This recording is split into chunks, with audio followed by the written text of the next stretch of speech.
I'm Ansgar Grunseid, and I'm a beach volleyball player in Northern California.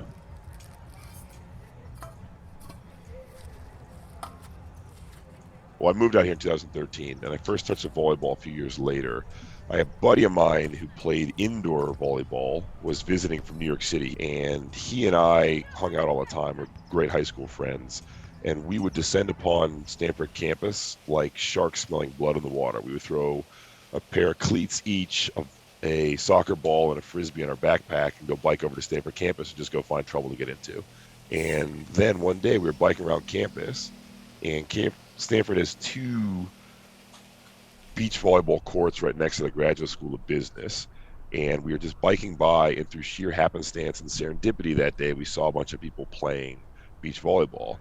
But before we ever saw them, we heard them.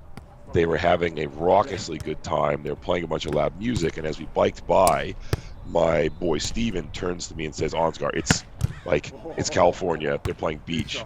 Like, there's nothing more wonderful than playing beach in the summer. I've only played indoor. Let's go join and play.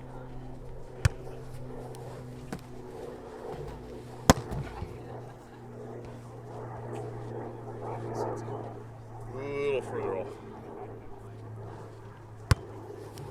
My level of play when I first started playing was abysmal. It was horrendous. I had never played a sport growing up. What I was smitten with and became quickly besotted with was just the atmosphere. I was absolutely hooked. The scene of it, and it was just fun. Again, out in the sun, feet in the sand, music playing. It was a blast. So even though I sucked, it was a blast. But there's one thing that is absolutely addictive when you suck. Your rate of improvement is so fast. You know, like if you're a professional, think about it like percent improvement wise. When you've been playing for 20 years and you play your 21st year, what is the percent improvement from your 20th year to 21st year? It's pretty low. And that's playing and practicing full time. When you've played 0 years of your life, and like day to day, you see yourself improving leaps and bounds, and that's intoxicating.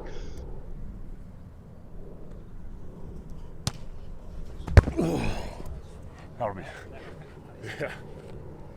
The biggest thing I did was after I became totally in love with volleyball, after I fell in love with the sport, was I set an explicit ambition to just improve as fast as I possibly could. And why? Because I am a very competitive fellow.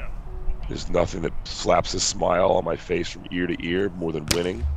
And I set out with a goal of just become as good as you possibly could.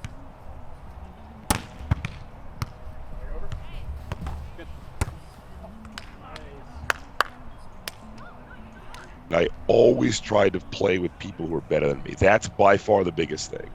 So every time I step onto a volleyball court, I ask myself, am I the worst person on the court? And if the answer to that question is no, then I will try and find people that are better than me and continue to play. So I would hound people who were better than myself. And most of them would say, like, no, why am I going to play with someone who sucks like you? And I wouldn't take it, personally, because I'd put myself in their exact shoes. And, I don't particularly want to play with someone who sucks either. Until eventually one day they're at some situation like, well, one of our players dropped out. We're either not playing or we're playing with Ansgar, right? And if those are the two forks in the road, lo and behold, they'll play with Ansgar. More out of your right shoulder. Is that probably a little high for you still? Just too inside? Probably just a little bit high. I'll find what you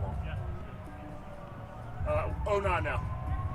The other things I would do is I would always ask a lot of questions. I was never trained, and it is rather encouraging as you start playing and start beating people who've played more years than you, with more coaching than you, and you're just a street rat, who's never been taught, never been told what to do, and just, play for the love of playing. It's really encouraging as you start beating people who've won tournaments, national titles, been trained for years. And so I've gone from playing people who, like myself, have never played before to now, don't tell these people that I play with, but, I now share the court with guys that have played in the Olympic Canadian team, guys that are playing AVP professionally. Like, I now share the court with these guys. Am I as good as them? No, of course not. But I'll be better than them because I'm going to keep finding better people to play with over and over and over again. time. Oh, no. Right. No one! Outside.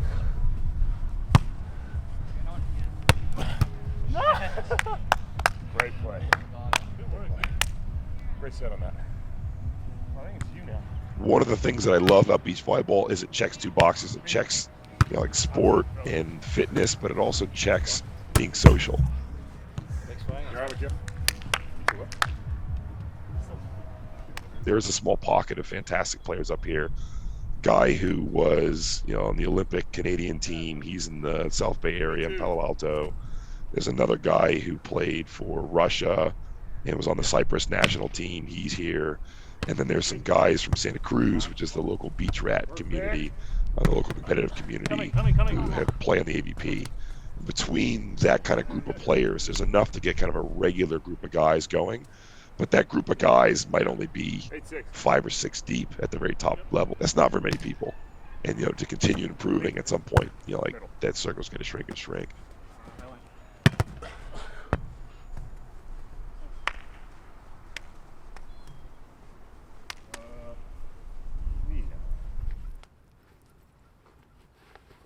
So I'm currently ranked 49th. So by ranking, there are 48 people better than me in California. So if you play volleyball super, super seriously, LA, Los Angeles, the city of angels, that's the Mecca. This is the year that I want to spend flying to AVP events and playing in AVP events. So hope to fly to Austin and Minneapolis and Chicago and New York. And I might not be able to make all these tournaments depending on work, but that's kind of the next step.